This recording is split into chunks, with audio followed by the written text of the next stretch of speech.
Shalom, saudara yang dikasihi Tuhan. Hari ini kita kembali lagi di dalam pembahasan kita tentang apakah apimu menyala, api imanmu menyala.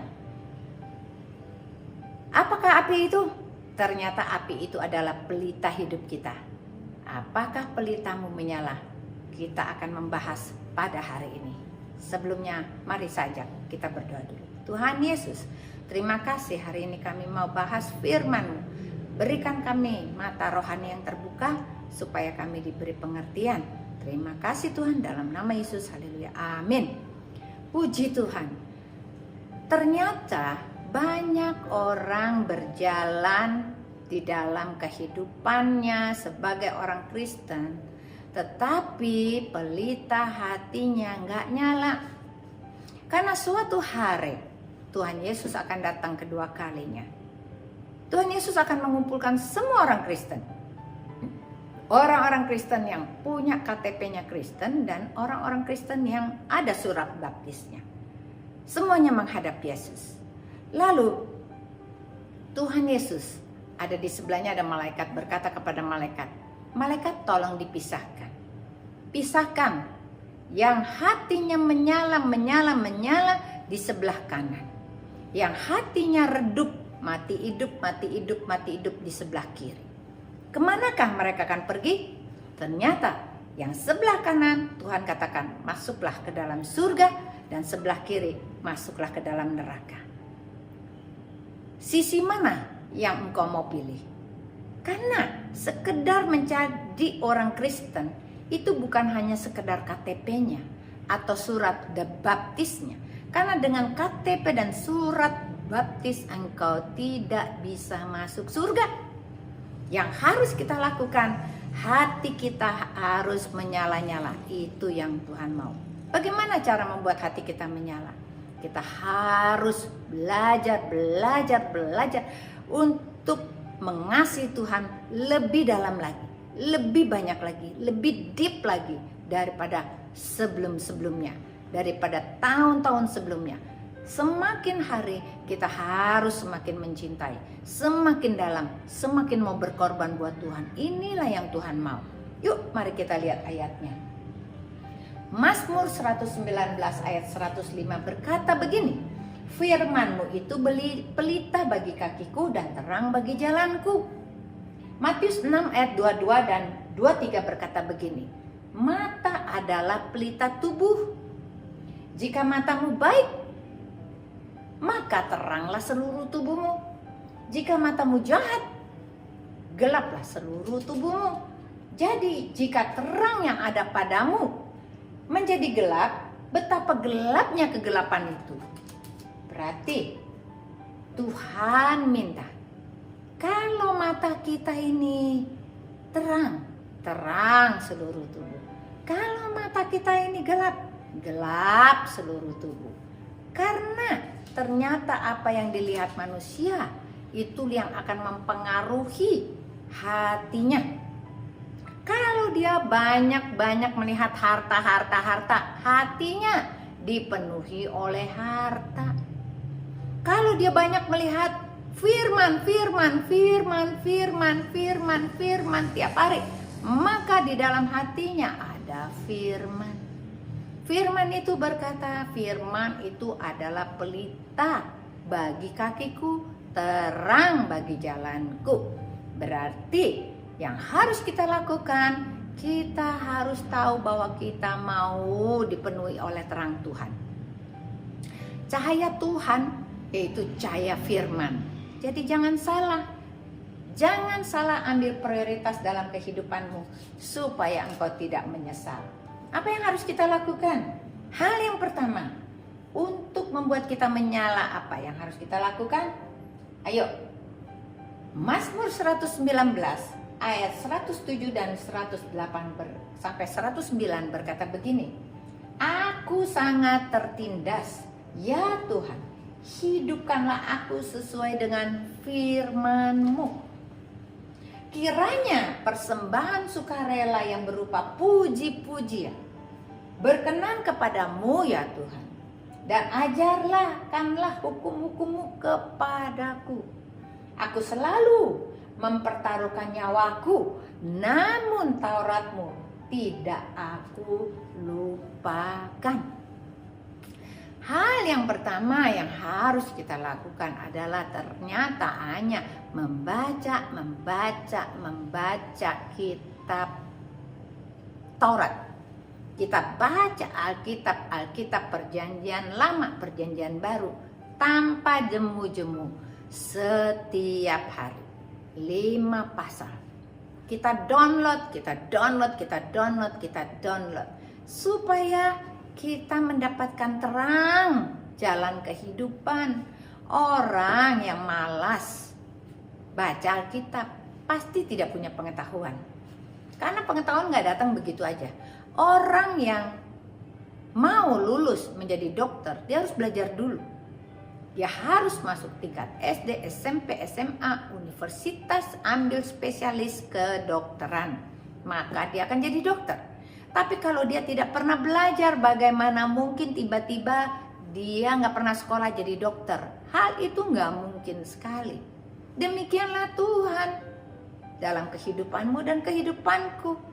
Kalau kita mau diterangi oleh firman Tuhan, jadi pinter, kita harus belajar. Buang waktumu, jangan sia-siakan waktumu. Pakai waktumu setiap hari, at least kamu bisa dengar firman Tuhan secara audio. Sekarang ini sangat mudah, bisa pakai earphone. Kapan saja kita bisa membaca firman, gak usah harus dilihat tapi didengar. Karena firman Tuhan kita dapat dari pendengaran akan firman Tuhan. Berarti jangan jemu-jemu. Lalu pada saat engkau baca Alkitab gak ngerti-ngerti, jangan menyerah. Karena Tuhan akan berbicara kepadamu setelah itu. Kalau kita bilang, Tuhan, aku mau baca firman ini tapi gak ngerti, biarkan. Nanti Tuhan yang akan berbicara, menjelaskan kepada kita. Hubungan kita harus dibuka dulu, hubungan kita harus dibuat dulu, supaya firman ini masuk ke hati kita gak sia-sia. Dengan cara apa? Kita panggil nama dia pagi hari, kita panggil nama dia siang hari, kita panggil malam hari. Kalau terjadi komunikasi seperti ini, maka Tuhan punya kepercayaan kepada kita. Kita dipercaya oleh dia. Pada saat kita baca firman dan kita tanya, Tuhan pasti jawab. Oh, firman ini mengatakan ini, firman ini berbicara tentang ini dan ini. Jawaban Tuhan itu pasti diberikan kepada kita. Karena engkau tidak pernah mengalami, engkau mengatakan, oh enggak. Tuhan itu di langit, aku itu di bumi. Kata siapa? Karena pada saat engkau menerima Yesus sebagai Tuhan dan Juru Selamat, seharusnya Tuhan Yesus ada di hati kita. Dan dia adalah seorang guru yang baik. Dia guru yang paling hebat di antara semua guru. Kalau kita mau jadi pintar, dengarkanlah apa yang menjadi perkataan guru kita. Mungkin saat itu kita belum bisa dengar suara guru kita, tapi kan ada buku tuntunannya. Kenapa kita nggak mau baca buku tuntunan Tuhan untuk mempunyai supaya kehidupan kita ini menjadi kehidupan yang berkelimpahan? Tuhan udah janjikan, tapi yang kita nggak mau. Di mana rahasia surga? Di mana rahasia kebahagiaan? Di mana semua yang aku cari? Ternyata semua ada di Alkitab. Cuma kita nggak pernah buka bagaimana Tuhan mau kasih tahu pada kita. Jangan tinggalkan. Baca firman setiap hari, itulah menjadi pelita bagi kaki kita, terang bagi jalan kita.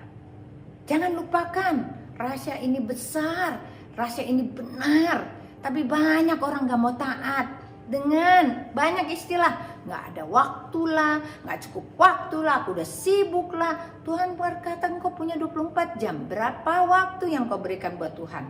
Berapa banyak waktu engkau untuk kejar Tuhan? Jangan kita berbohong. Tuhan tidak suka dibohongin. Karena Tuhan tahu sebetulnya apa yang menjadi isi hatimu. Kalau engkau mencari wajahnya, engkau benar-benar merindukan, Tuhan akan menunjukkan wajahnya pada kita. Cuma dari respon kita, apakah kita mengolahnya dengan sungguh-sungguh. Orang yang serius akan mendapatkan hasilnya. Seorang atlet yang berlatih terus-menerus akan mendapatkan hadiahnya, yaitu dia menjadi juara. Tapi seorang yang asal-asalan, yang lari enggak akan mungkin jadi juara. Demikian juga dalam kehidupanmu dan kehidupanku. Supaya kita berlatih setiap hari. Itu hal yang pertama. Yang kedua, kita harus bicara tentang kumpulkanlah harta di surga. Banyak orang nggak ngerti, sibuk dengan bisnis, Tuhan nomor kesekian sampai lupa. Matius 6 ayat 19 sampai dengan 21 berkata begini, janganlah kamu mengumpulkan harta di bumi ngengat dan karat merusakkannya, dan pencuri membongkar serta mencurinya. Tetapi kumpulkanlah bagimu harta di surga. Di surga ngengat dan karat tidak merusakkannya, dan pencuri tidak membongkar serta mencurinya. Karena di mana hartamu berada, di situ juga hatimu berada. Iya apa iya? Atau benar banget? Karena ternyata kalau kita cari harta banyak, kita khawatir harta kita diambil orang. Kita lupa bahwa kehidupan kita di dunia cuma sementara, bahwa Tuhan Yesus akan segera datang, dan semua yang kita punya kita tinggal di muka bumi ini. Jangan pernah sampai engkau menyia-nyiakan waktu yang singkat ini. Waktumu sangat pendek, kehidupanmu sangat pendek, tapi kita beda fokus. Tuhan katakan, pikirkanlah perkara yang di atas, kumpulkan harta di surga. Bagaimana cara kumpulkan harta di surga? Gampang. Dengan engkau banyak-banyak berbuat baik karena engkau mengasihi Tuhan, tidak menerima imbalan, maka engkau sedang mengumpulkan hartamu di surga. Itu yang akan menjadi rumah tempat tinggal kita nanti waktu kita pergi ke surga. Harta kita di surga itu dikumpulkan dari perbuatan-perbuatan baik kita selama kita hidup di muka bumi ini. Itulah yang menjadi bahan-bahan bangunan daripada rumah kita di surga. Suatu hari Tuhan memberikan vision kepada saya tentang rumah di surga. Ternyata benar-benar ada rumah di surga ini.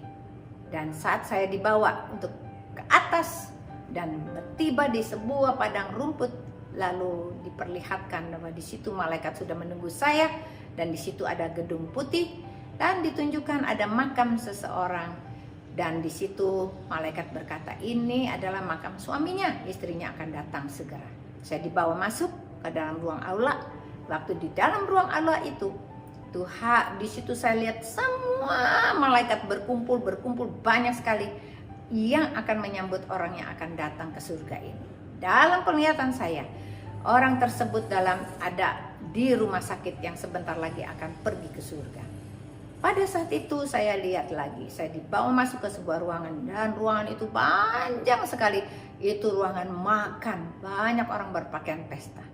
Lalu saya dibawa malaikat untuk duduk di sebuah kursi. Lalu saya dikasih tahu, tadi saya sudah memberikan foto dari orang yang akan datang di tempat ini, yaitu Ibu Deborah. Sekarang buka fotonya. Apakah sama orang ini sekarang ada di depanmu? Waktu saya buka dan saya lihat orang itu sudah sehat dalam keadaan baik. Ternyata ada penyambutan di surga. Kita datang disambut pesta pora. Dan setelah itu saya dibawa masuk lagi ke sebelah ruangan lagi. Di sana saya lihat ada orang yang sedang melihat rumahnya, tetapi bertengkar dengan malaikatnya. Karena apa? Rumahnya belum ada jendela, belum ada atapnya, belum ada pintunya. Jadi rumah itu tidak siap untuk ditinggali. Lalu saya bertanya kepada malaikat di sebelah saya. Saya katakan, kenapa ini orang ini marah-marah? Oh, rumahnya belum siap untuk ditempatin, dia harus keluar lagi. Lalu malaikat ini berkata bahwa rumah di surga hanya bisa dibeli bahan bangunannya dengan perbuatan-perbuatan baik kita selama kita hidup di muka bumi ini. Nah, disitulah saya mulai mengerti bahwa kita harus mengumpulkan harta di surga. Jangan sampai telat. Mari kita laksanakan. Mulai hari ini engkau berjanji, aku Tuhan, aku mengerti, aku akan kumpulkan hartaku di surga, bukan lagi di bumi. Karena di mana harta kita berada, di situ hati kita berada. Kalau harta kita di surga, berarti hati kita ada di surga. Itu yang Tuhan mau. Hati kita jangan di bumi, tapi hati kita di surga, supaya kita memiliki surga. Hal ketiga yang kita belajar, bahwa Tuhan benar-benar akan memberikan engkau sesuatu yang luar biasa. Hal ketiga adalah taat kepada perintah. Banyak sekali orang nggak mau taat pada perintah. Maunya yang dapat senengnya aja, dapat bonusnya, dapat rewardnya, tapi nggak mau susahnya. Kita tidak mau seperti itu, bukan? Mari kita lihat ayatnya. Amsal 6 ayat 23 berkata begini, perintah itu pelita dan ajaran itu cahaya, dan teguran yang mendidik itu jalan kehidupan. Matius 25 ayat 4, sedangkan gadis-gadis yang bijaksana itu membawa pelitanya dan juga minyak dalam buli-bulinya. Matius 25 ayat 9, tetapi jawab gadis-gadis yang bijaksana itu, tidak cukup untuk kami dan untuk kamu. Lebih baik kamu pergi kepada penjual minyak dan beli di situ. Akan tetapi waktu mereka sedang pergi untuk membelinya, datanglah mempelai itu. Dan mereka yang telah siap sedia masuk bersama-sama dengan dia ke ruang perjamuan kawin, lalu pintu ditutup. Ada dua hal. Perintah itu adalah pelita. Berarti teranglah jalan kehidupanmu dan jalan kehidupanku. Ajaran itu cahaya. Berarti kalau kita baca firman, ada cahaya yang menerangi jalan-jalan kita. Teguran-teguran itu mendidik. Sehingga itulah kita jalan kehidupan kita akan selamat. Jadi jangan pernah kita lalaikan untuk mentaati perintahnya Tuhan. Jadilah engkau gadis yang bijaksana. Engkau selalu membawa buli-buli, yaitu minyak persediaan. Apakah minyak itu? Minyak itu adalah pujian dan penyembahan. Minyak adalah urapan. Berarti pelitamu tidak akan pernah padam. Karena engkau berjalan, engkau selalu punya persediaan. Persediaan ini seperti apa? Persediaan ini harus engkau kumpulkan. Karena persediaan itu bisa habis. Kalau engkau lalai, tidak baca firman, engkau tidak memuji, engkau tidak menyembah, hidupmu kering, minyakmu kering. Bagaimana engkau bisa menyembah Tuhan orang minyaknya nggak ada? Pada saat Tuhan Yesus datang kedua kalinya, kita akan ketinggalan. Karena hati kita nggak siap. Karena hati kita belum dipenuhi dengan sesuatu hal yang kita menanti-nantikan Tuhan. Kita masih sibuk dengan diri kita sendiri. Karena kita berpikir, nanti Tuhan Yesus datangnya lama. Sekarang aku mau senang-senang dulu. Nanti udah senang-senang aku akan bertobat. Setelah aku bertobat nanti aku masuk surga. Itu namanya rencana jahat. Tuhan bilang jangan. Selama engkau hidup, pakailah waktu-waktumu ini untuk persiapan penyambutan kedatangan Tuhan kedua kali. Berarti kita harus jadi gadis bijaksana. Pelita kita harus selalu hidup. Seperti tadi dikatakan, Tuhan Yesus datang, dipisahkan. Yang nyala apinya adalah orang-orang yang mengasihi Tuhan dengan segenap hati, segenap jiwa, dengan segenap akal budi, dan dengan segenap kekuatan. Tetapi orang-orang yang mati hidup gelap, mereka tidak mengasihi Tuhan dengan segenap hati. Mereka akan masuk ke neraka. Janganlah kita menjadi orang-orang yang dimasukkan ke dalam neraka, tapi kita semuanya akan masuk ke dalam surga. Supaya ini menjadi pilihan hidupmu dan pilihan hidupku. Tuhan Yesus memberkati. Mari kita berdoa. Tuhan, terima kasih untuk hari ini. Kami boleh disegarkan, mata rohani kami dibukakan. Kami diberikan pengertian lagi supaya kami lebih serius untuk mengumpulkan harta di surga. Kami tahu firman-Mu adalah cahaya. Kami tahu firman-Mu adalah pelita. Dan kami tahu firman-Mu adalah jalan kehidupan. Tanpa firman-Mu kami akan binasa. Jadikan kami gadis yang bijaksana, mempunyai buli-buli yang selalu ada minyak. Dan kami semuanya pasti selamat sampai kedatangan-Mu yang kedua kali. Menyambut Engkau dan kami akan mengiring pengantin masuk ke surga. Terima kasih, di dalam nama Tuhan Yesus kami sudah berdoa dan mengucap syukur. Haleluya. Amin. Tuhan Yesus memberkati.